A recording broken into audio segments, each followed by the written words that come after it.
السلام علیکم third class. تو ہم نے جو ہے نعت پڑھی تھی، ٹھیک ہے، ہاف ریڈنگ ہم نے اس کی تھی یہاں تک، اور ساتھ ہی ہم نے اس سے ریلیٹڈ نئے الفاظ بھی اپنی نوٹ بک پہ رائٹ کیے تھے۔ تو نعت کون سی نظم ہوتی ہے تھرڈ کلاس؟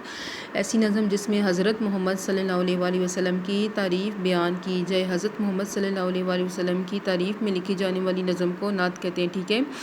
آج ہم جو ہے ریڈنگ سٹارٹ لیتے ہیں۔ ہاف جو ہماری رہی، ہمارے لیے تھی یہ سب ان کی محنت، پیاری تھی ان کو بہت اپنی امت، کرتے تھے ہم سے بہت وہ محبت، اٹھائی ہماری ہی خاطر مشقت، کیا اپنے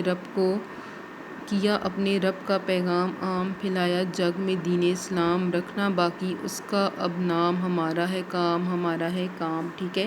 تو کیا ہوا، کہتے ہیں حضرت محمد صلی اللہ علیہ وآلہ وسلم نے جتنی بھی محنت کی، مشقت کی، ٹھیک ہے، جتنی بھی انہوں نے تکلیفیں برداشت کی، وہ کس کے لیے برداشت کی؟ اپنی امت کے لیے، ٹھیک ہے۔ ہم ان کی امت ہیں، یعنی ہر نبی کی ایک قوم ہوتی ہے، ٹھیک ہے۔ ہم جو ہے حضرت محمد صلی اللہ علیہ وآلہ وسلم کی امت میں سے ہیں، ٹھیک ہے، ان کے ماننے والے ہیں ہم، ٹھیک ہے۔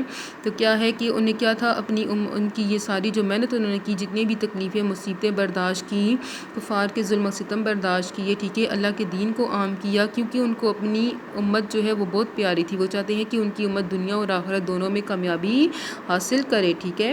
کرتے تھے ہم سے بہت وہ محبت، اٹھائی ہماری خاطر مشقت، وہ اپنی امت سے بہت زیادہ محبت کرتے تھے اور انہوں نے ہماری خاطر جو ہے بہت زیادہ مشقت، تکلیف اٹھائی، کیا اپنے رب کا پیغام عام، پھیلایا جگ دنیا میں دین اسلام، ٹھیک ہے۔ کہتے ہیں حضرت محمد صلی اللہ علیہ وآلہ وسلم نے کیا کیا، پوری دنیا میں جو ہے اللہ تعالیٰ کا پیغام عام کیا، یعنی کہا کہ اللہ تعالیٰ کی عبادت کی جائے، اسی کو ایک مانا جائے، یہ دنیا تو عارضی ختم ہو جانے والی ہے، روز آخرت پر یقین رکھا جائے، حضرت محمد صلی اللہ علیہ وسلم اللہ پر ایمان رکھا جائے، فرشتوں پر ایمان رکھا جائے، ٹھیک ہے، اور جو ہے اللہ کی آخری کتاب کون سی ہے، قرآن مجید، اس پر ایمان رکھا جائے اور اس کے مطابق اپنی زندگی گزارنی چاہیے، ٹھیک ہے۔ اللہ تعالیٰ نے ہمیں زندگی گزارنے کا طریقہ بتایا، حضرت محمد صلی اللہ علیہ وآلہ وسلم نے ہمیں سکھایا کہ زندگی کیسے گزارنی چاہیے، ٹھیک ہے۔ تو حضرت محمد صلی اللہ علیہ وسلم دین اسلام کو دنیا میں عام کیا، باقی اب رکھنا باقی اس کا اب نام، ہمارا ہے کام، ہمارا ہے کام، کیا ہے، دین اسلام کو باقی رکھنا، اس کو اب پھیلانا، ٹھیک ہے، کس کا کام ہے، ہمارا کام ہے، اور نبی کریم صلی اللہ علیہ وآلہ وسلم کی سنت کو زندہ رکھنا اب ہمارا کام ہے۔ تو آگے بک ورک میں آئیں بیٹا جی۔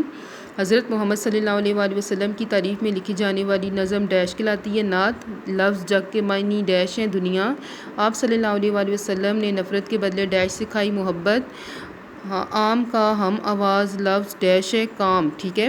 تو آج ہم کیا کریں گے بیٹا جی، جو ہم نے ریڈنگ کی ہے اس سے ریلیٹڈ جو ہے نئے الفاظ اپنی نوٹ بک پہ رائٹ کریں گے۔ تو سب بچوں نے نیٹ ہینڈ رائٹنگ میں کام کرنا ہے، اوکے بیٹا جی، اللہ حافظ۔